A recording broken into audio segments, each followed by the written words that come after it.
Hello, I'm Jan Ślewiński and you're watching Break the Fake. They make them, we break them and tell you everything you need to know. Ah yes, Vladimir Putin, the man who never fails to deliver. Notice the industrial-sized pinch of irony here? In a video message marking the very legitimate day of unification with Russia, he proudly declared, and I quote, "The truth is on our side." Sure, if by truth you mean the kind that needs to be fabricated, then yes, Vladimir, it absolutely is. This new holiday, of course, celebrates Russia's annexation of regions like Donetsk, Lugansk, Zaporizhia and Kherson. Places that, and here is the kicker, Russia does not even fully control. Imagine throwing a housewarming party for a house you don't actually live in. Дорогие друзья, уважаемые граждане России, сегодня, 30 сентября, мы отмечаем День воссоединения с Россией Донецкой и Луганской народных республик, Запорожской и Херсонской областей.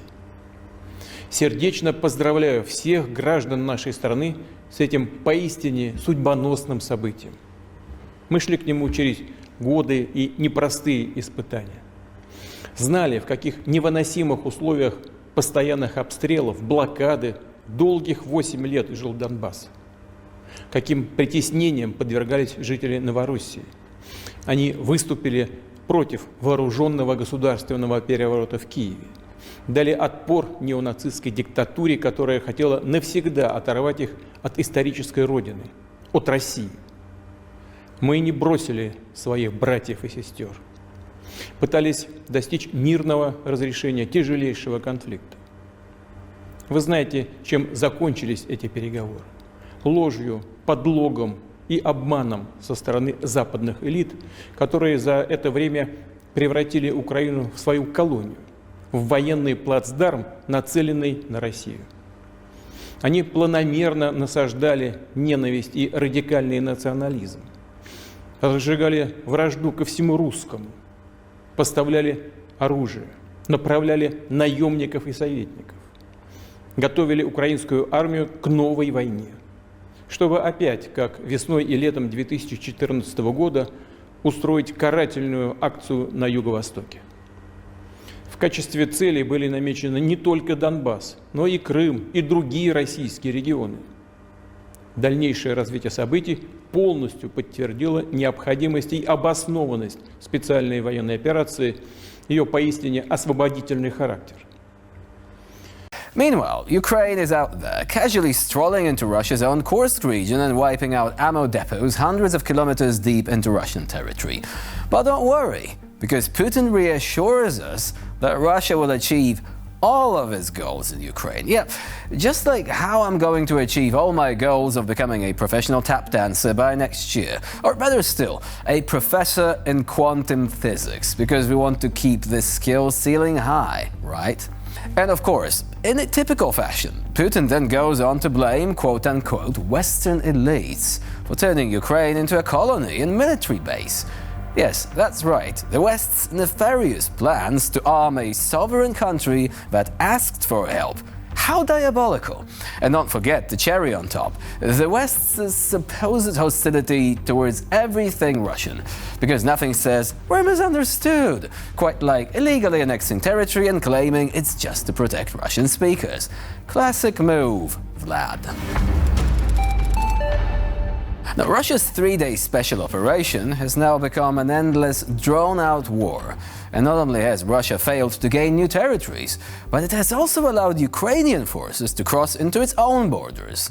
Ukrainian drones are now hitting targets hundreds of kilometers deep into Russian territory, which is quite the plot twist for a supposed global superpower. Because I guess it's a superpower, but also very tender and fragile, like a pro wrestler who also habitually cries at weddings. I guess. Faced with this humiliating situation, the Kremlin seems to have only one card left to play. And yeah, you guessed it, nuclear threats. Dmitry Peskov, Putin's spokesperson, recently announced that changes to Russia's nuclear doctrine are being formalized, all in response to what Moscow claims is the Western involvement in the Ukrainian conflict. Because of course, when you start losing ground, you just threaten to nuke everyone, right? And if this seems a bit repetitive, then that's because, well, it is.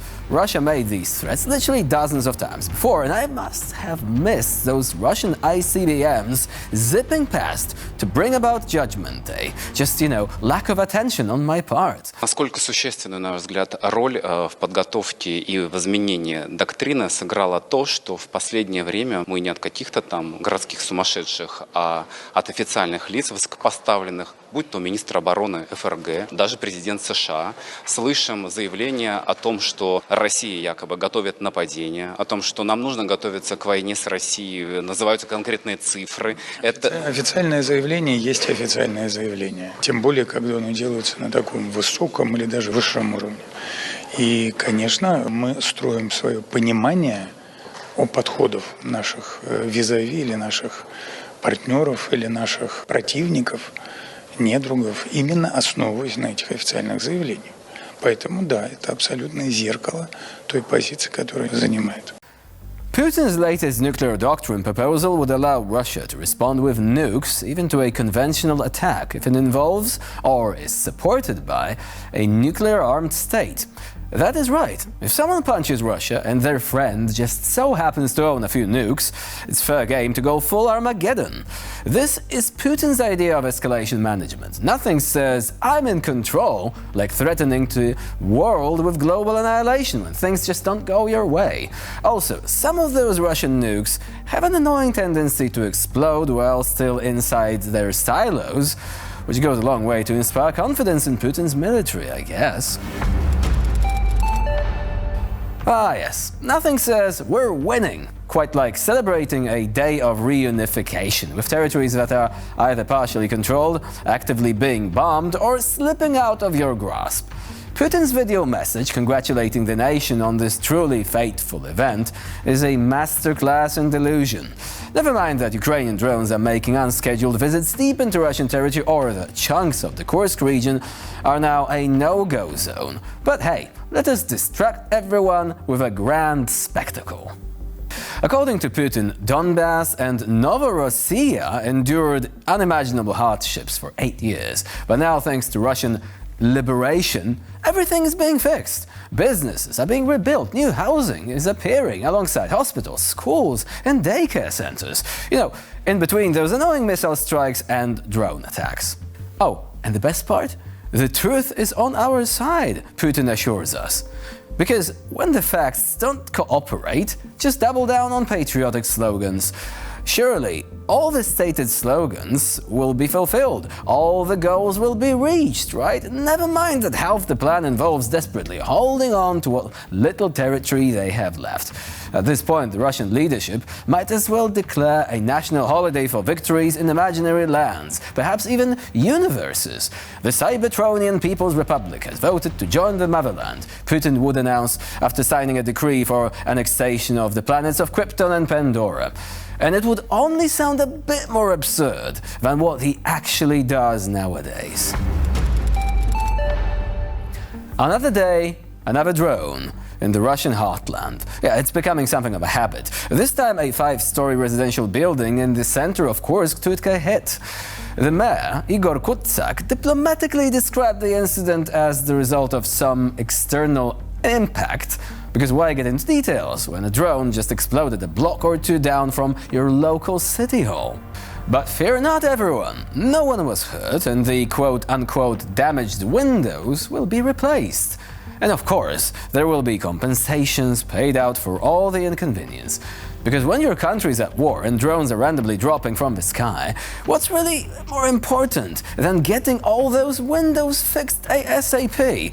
Priorities, right?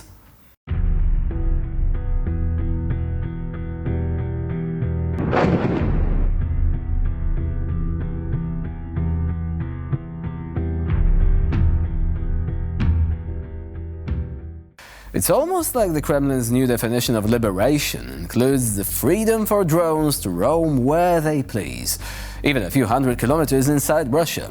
But hey, the truth is still on their side, right? And so another episode of Break the Fake comes to a close. Please stay with us here on TVP World for more latest news and updates.